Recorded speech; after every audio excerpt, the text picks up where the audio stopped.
Good morning. Another time for another coffee log.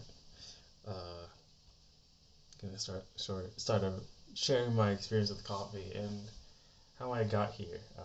But first, again, we're gonna do Collectivo Black and Tan.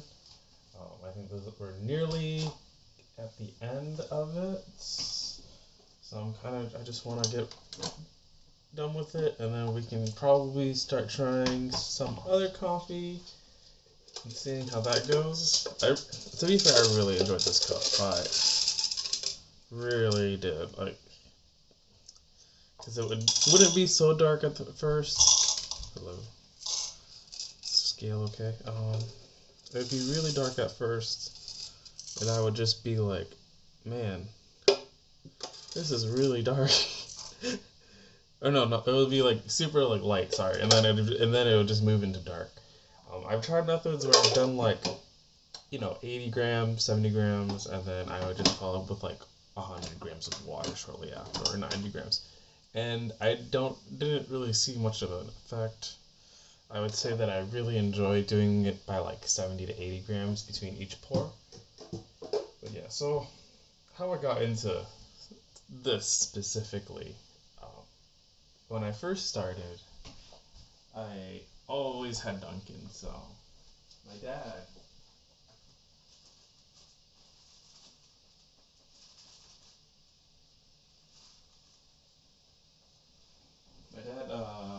always got a black medium, no, small black.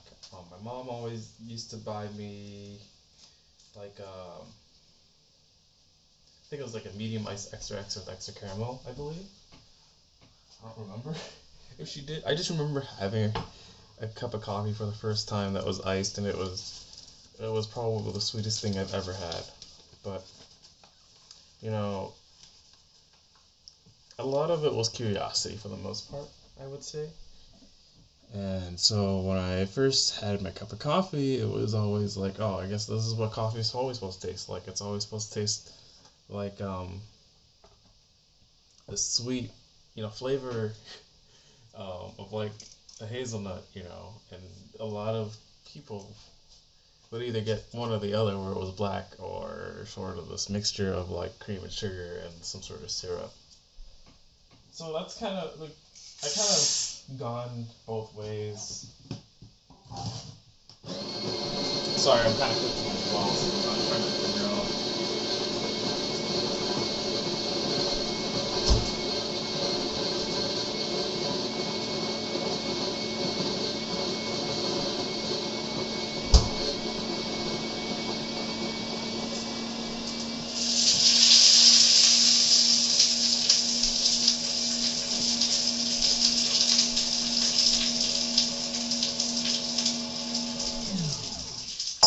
So, yeah, it was just from Dunkin' Donuts, and everyone always had coffee in that sort of direction, I would say.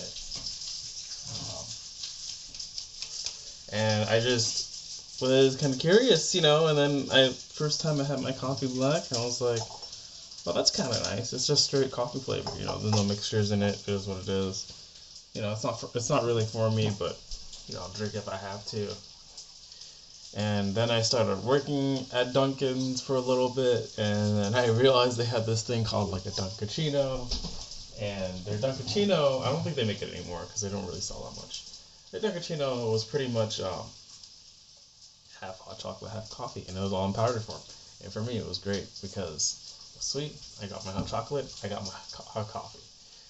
I tried making it at home myself. It was not the same effect. I think they added some cream and some sugar to the coffee before they made it into powder form, or they just had a sort of coffee flavor added in. And yeah, I had that for a while, and then I quit. I think 6 months after I finished working there, and it wasn't really me learning about coffee at the time.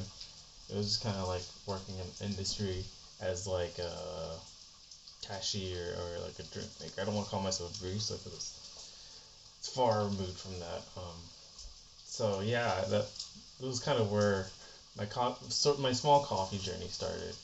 Worked at Dunkin's, and then for a while, I don't remember exactly what happened. I think I had some school stuff, and I was dealing with sort of a caffeine addiction, things of that nature. At some point, I got into like the manufacturing field, and a lot of my coworkers drink their coffee black. And there was always a quote, I always like my coffee black and dark. And I always thought that was just like, oh yeah, it is what it is, right? It's just how you like your coffee, you know? And turns out, like, it could be so much better than that.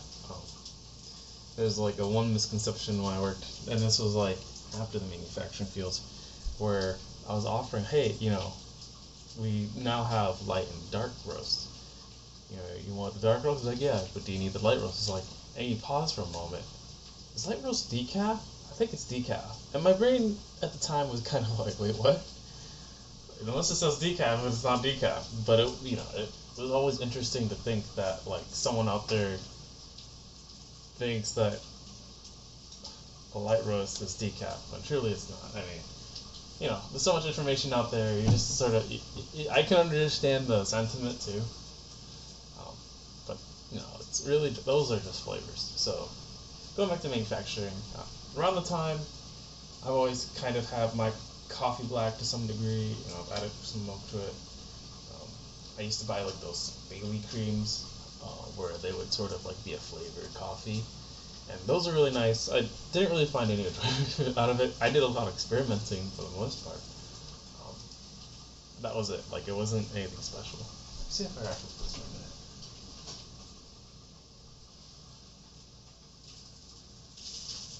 Oh yeah, hell yeah, dude.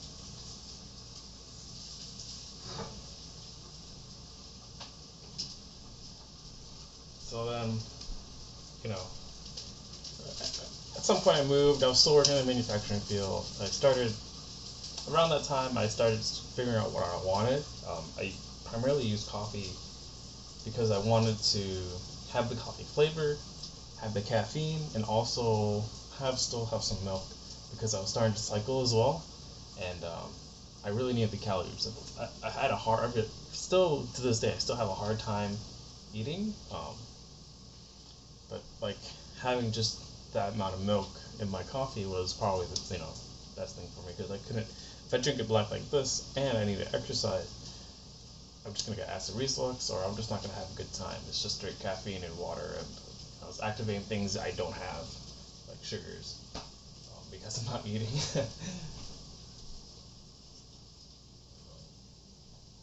Lower temperature, let's turn you on. So yeah, like,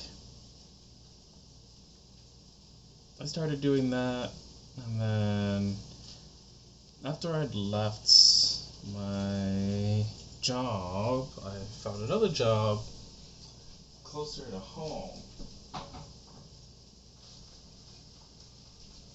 And that job, I think I still did the same thing. I would grab mason jars. I started prepping for it. I would grab like a mason jar. I'd fill it like 2/3 of the way with coffee, and then 1/3 with milk. And it was kind of my preferred method of drinking coffee, even though it was unrefrigerated afterwards, because again, I still didn't want to have it straight black. And then I would, once every week, I would go to Starbucks and grab like their featured latte, maybe with their blonde roast, a special shot, because I thought I was feeling fancy. And two, I wanted to sort of reward myself for having to go through what I did on a weekly basis. At the time, I felt very unfulfilled with my job. And I wasn't really cycling at the time, and I wasn't having a good time at all.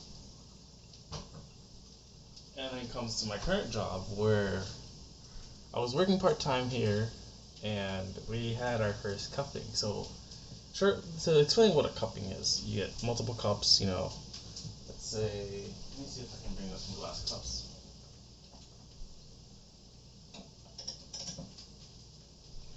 So you have multiple cups right here, right? And then each one will be filled with like some ground coffee in it, you pour water in it, and you like sniff it, you do something, and then you taste it, and it's basically, they're all different coffee, you don't know which one's which, and you're just comparing it back to back. It's probably the best way, I would say, how to compare coffee back to back and also figure out flavors.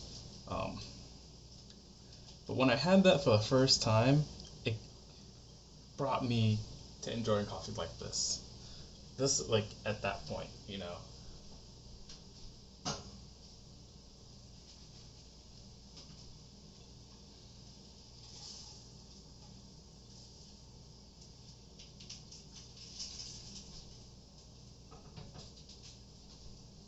Because I basically had learned that there's so much more to it. Like, I don't know how it converted me so quickly, because there was this one cup.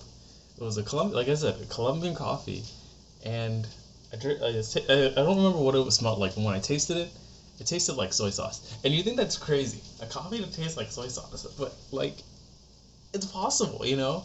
And it's not that I'm gonna say it's gonna be my preferred cup of coffee every day, but I think that's really cool. Like, you can make coffee taste a certain way, and it's crazy. I mean, I'm sure that's not marketable, whatever it is. But for me, I drink that once in a while and just be like, wow, that's amazing. It's almost like when I sort of got into whiskey around the manufacturing field, because my dad was an addict.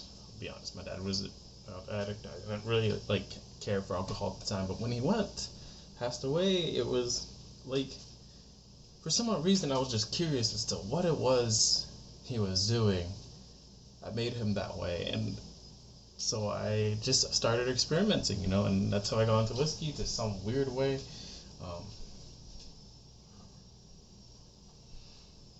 And yeah, it was just like, what is it that he was trying out that I didn't understand, you know? I don't think I got all the coffee there. So yeah, that's how I pretty much got into drinking black coffee.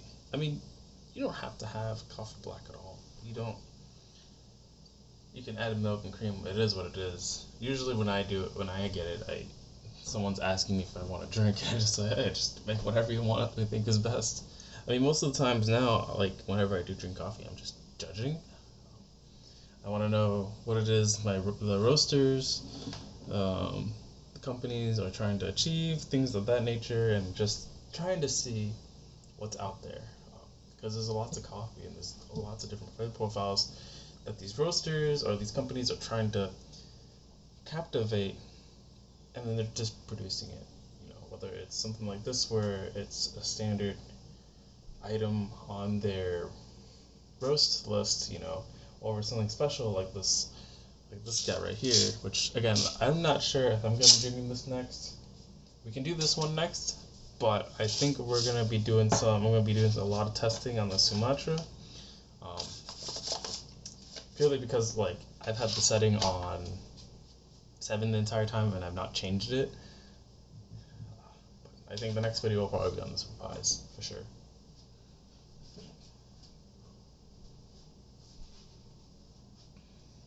But yeah, it's kind of where I am at right now. I just drink coffee because when it's black, part of it is really actually taste testing, to see if whether or not some places are doing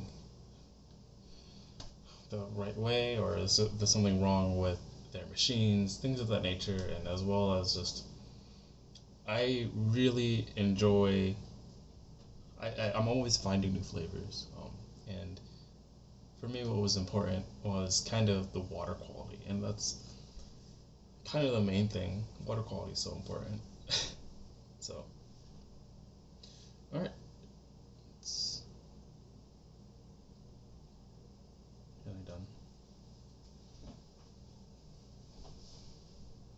But yeah,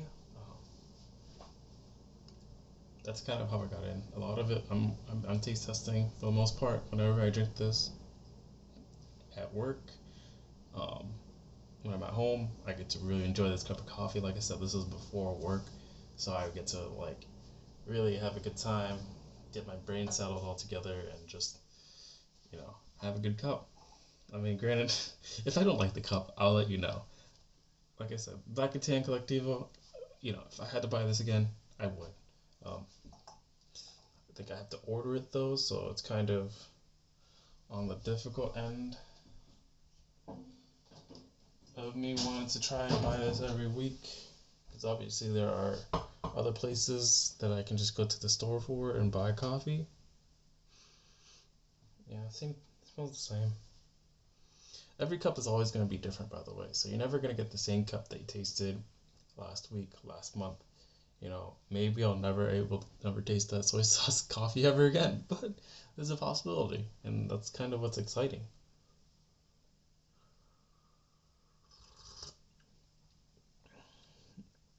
Okay, so instead of the first one being like the first video where it was sort of like creamy and it didn't have a roast to it, that one, when it cooled down, its roasted flavors were sort of baked at the tail end, came alive. This is what in this cup, I'm getting it now.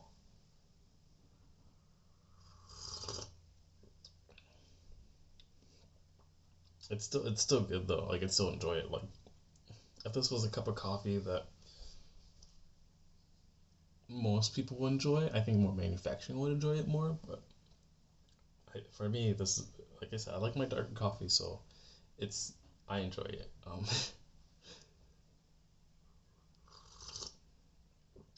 Alright.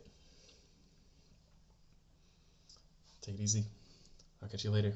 I won't be making these videos like daily. These will be like when I have time, for the most part. Just because like I will be thinking of a topic, and two, it's kind of like, who knows when I have time, Take it easy. Bye.